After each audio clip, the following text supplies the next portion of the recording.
Hi, Michelle from Michelle's Reading Rockstars. Wanted to share some information with you, tips on pre-reading for your kids, as well as what to do when they're first learning to read.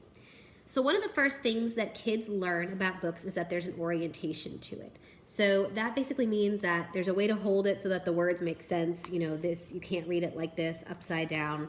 There's a front, there's a back, there's a spine. So obviously just talking to your kids about books, letting them hold it, is a really important start to learning how to read, as well as getting them oriented to the way that that words work. One thing I like about the That's Not My books is that the front page is the beginning of the story, which is really great because it teaches kids just by looking at it, oh, okay, this is the front.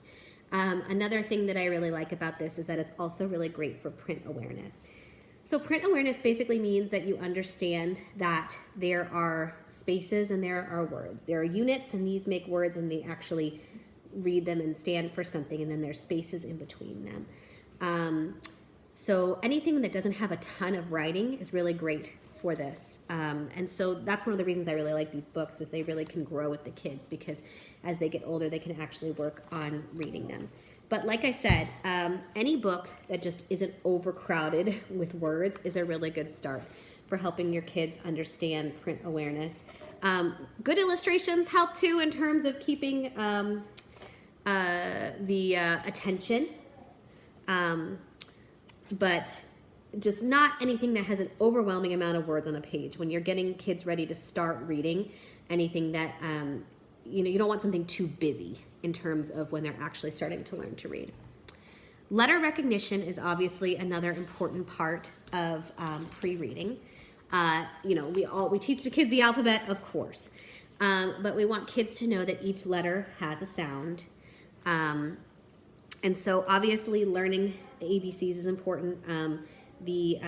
Learning them, I think, too, like out of order. Like I know for my 3-year-old, like she understands the letters, but like if you jumble them, they don't actually always, she can't always identify it. So I think doing little games like with flashcards or our white cling cards is a really good idea.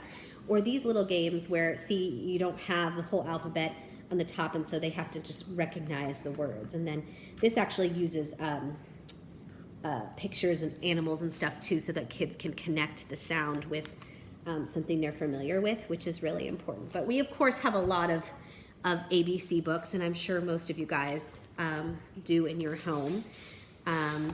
This is the Alphabet of Peculiar Creatures. This is a new book for 2019. This is fun just because it has like little facts about like just animals that are not well known, so it's kind of a nonfiction mixed with a fiction book. But obviously teaching kids letters, letter recognition, what the sounds are. A game that I would like to play with the kids is the I Spy game. So we'll just be out and hey, I spy a letter B, and then we'll try to figure out what the word is. So that's a really fun way, and something that's not using books, that you can also work on letter recognition. Another important part of pre-reading and for kids learning how to read is phonological awareness. So basically phonics, or the concept behind it, is that words are broken up into sounds called phonemes, right? And so we want to, this is the way that a lot of schools teach too. Teach kids to be familiar with those sounds so that it's easier for them when they're looking at a book to learn how to read those words. So for example, my son this week is working on words that are in the family ad. So in school, he's learning words that he's learning to sound out and to write words that end in ad, like bad, dad, had. And so he's learning that these are phonics-based. This is a phonics-based way of learning, basically. So one thing that's really great is, of course, our phonics collection, because they all rhyme. So any book that rhymes is really great for helping kids learn how to read, because they get familiar with the sounds, and then the next time they see it, they can recognize it. So this is Lizard in a Blizzard. This is a new one also, and you can see it rhymes. Lizard is reading his book in the sun. He looks up and grins at his friend. This book's fun. So anything that has a lot of, any book that has a lot of rhyming or similar sounds there's actually some information about phonics in the back here. And if you want to learn more about phonemic awareness, it's in the back. But it always points out the sounds that they're working on in this particular book. So there you go. Very important part of learning. The last one I wanted to talk to you guys about is comprehension. So comprehension is a little bit harder for kids, but a really important part of when they're learning to read. It goes along with also learning how to say it, talk about a narrative, which is how kids can learn to read and understand a story and talk about it. So and of course, again, you can talk about any book and talk about what happened in it, but I really like picture books for that nature because they all have a beginning, middle, and end. And a lot of them, maybe contain some moral component to it. But this is How the Camel Got His Hump. This is based on a Rudyard Kipling book.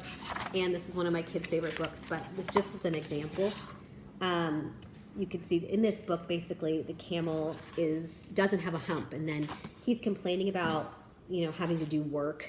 And this genie arrives and says that he needs to do work or he's going to get this hump on his back. It's a funny story. But anyway, you can really talk about comprehension a lot in this book. What happened? What are the different animals saying to camel?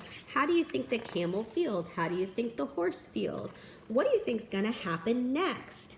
Right? So you can really work on those comprehension and narrative skills.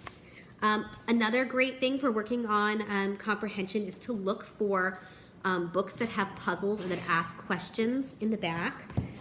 We personally offer a lot of these. Again, this is one of our phonics books.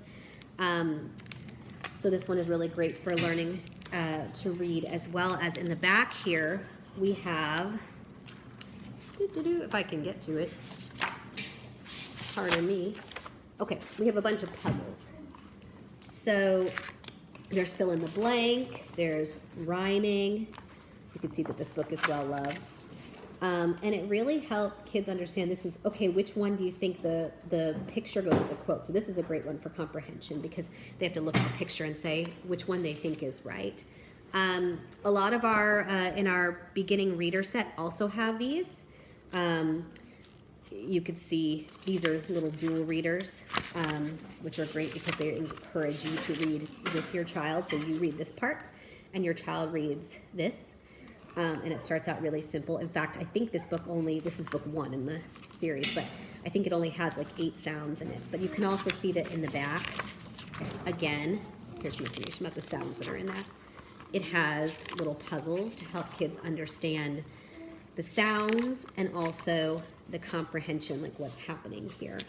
And the reading set and the reading library, they go up in difficulty to where your kids are reading independently, but they all have, this is a slightly later book in the series, they all have these puzzles. So this is a wonderful series, but also just a wonderful thing to look for. But if you don't have puzzles, you can always make up your own games and ask your own questions. So hope that was helpful for you guys and that you'll take that back to your little ones that are starting to read.